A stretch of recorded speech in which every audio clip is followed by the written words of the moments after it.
right, YouTubers, this is more or less the finished job of the brake holder repair that I'm doing. Holder assembly repair. This is the holder assembly. This is the broken one.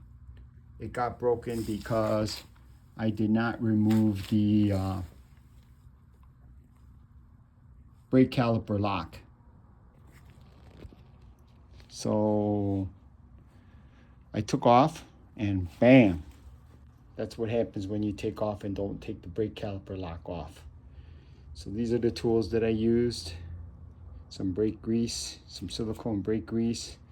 I'm going to be using that anti-seize because this bolt here had a protective coating on it, which I used Loctite, and I don't think I should have. I'm not going to use it this time. But I had a heck of a time getting this bolt off because of the Loctite, and maybe I over-torqued it. And so then I cleaned up the bolt with a grinder and took off the coating. Since I took off the coating, I'm going to be using that anti-seize in my installation to compensate for that coating that I removed. Here's an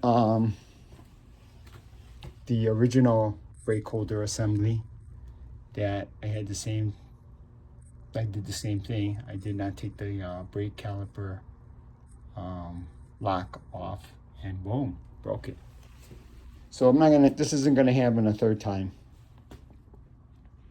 This is it. My second time, my last time doing this.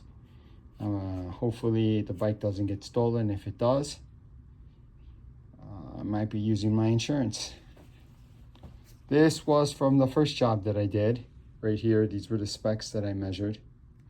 And if you look at the service limit for the rear, it's 4.5.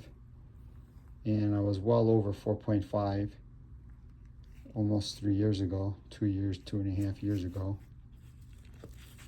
And those are my measurements that I made. These are the spots that I chose.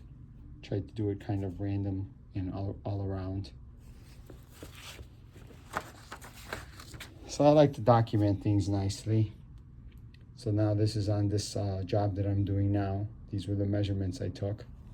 The kind of a weird thing was that the average for the before is lower than the average on the after. Assuming a high degree of variability, that's where that is the explanation for why it's higher on the after. And this after was done using a 220 Mylar. Light sanding because the befores to me were borderline, close to the edge of the service limit, which we saw earlier was 4.5. So I did a very light sanding so that I did not go under the service limit, because I don't really want to buy a part and wait for it, and I do want to ride. I want to take advantage of the warm days that we do get in the wintertime in Chicago. And I do want to be ready for the spring to go on the track. So, this is where I am right now. I used some alcohol to clean the disc. Use that alcohol to clean this disc. I used some bearing grease for the axle. The axle is right here. I used that bearing grease. And so now I'm just going to take it apart and show you the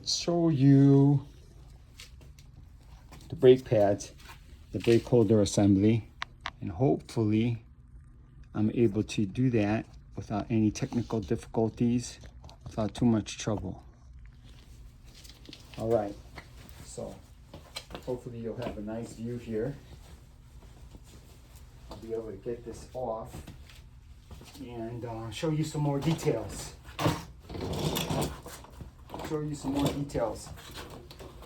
Hopefully you can see these boards that I have underneath here, 2x4 and a couple of thin boards to hold the wheel up for me. So to act as a third hand or an extra helper to help with this process of aligning everything properly. So now I'm gonna pull this wheel out. I did take the chain off. I showed you that a few minutes ago. Pull the wheel out. I'm not sure what I want to do. I might just leave it here if it'll stay. Look at that. That's what I wanted you to see. The brake pads and the holder assembly.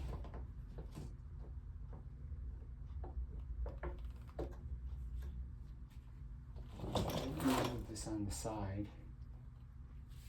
Let me move this on the side. And so here is the holder assembly. There's one brake pad that came out. These are Galfer brake pads. I am a sponsored rider. So as a sponsored rider, they're not Galfer. They were Galfer before the reorganization that recently occurred. Galfer USA is now GBrakes. And that relationship with Galfer and GBrakes no longer exists. And so previously as a sponsored rider, I got a very nice discount. I'm getting grease all over the place. There's the bearing grease. And the sponsorship isn't so great, but it's still something. It's better than paying regular price. So these are the brake pads, the Galfer brake pads. I'm gonna pull this one out so you can see the shims, the OEM shims. I might have to push this back in. I'm gonna push this one back in. Push this one back in and hopefully this one pops out. It's not popping out. Oh well. So that's more or less it. There's a sensor here. I was showing you the screw of the speed sensor. I'll put that back together when I'm done here. And so that's more or less it. I'm gonna try to put this back on, the wheel back on. So there's a key that holds this. There's a key, it's keyed. So there's like a slot that this slides into. And kind of holds it, loosely holds it.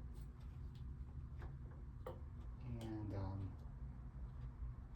so let's see if I can put the wheel back in. I'm gonna clean my hands first since I got all this grease on them. Try to get some of this grease off. Give me 1 second here, people. Get some of this grease off so I don't mess up my wheel, mess up anything. I try to be meticulous. You can see my notes. Try to be careful and meticulous. So when it's all said and done, I have a great job.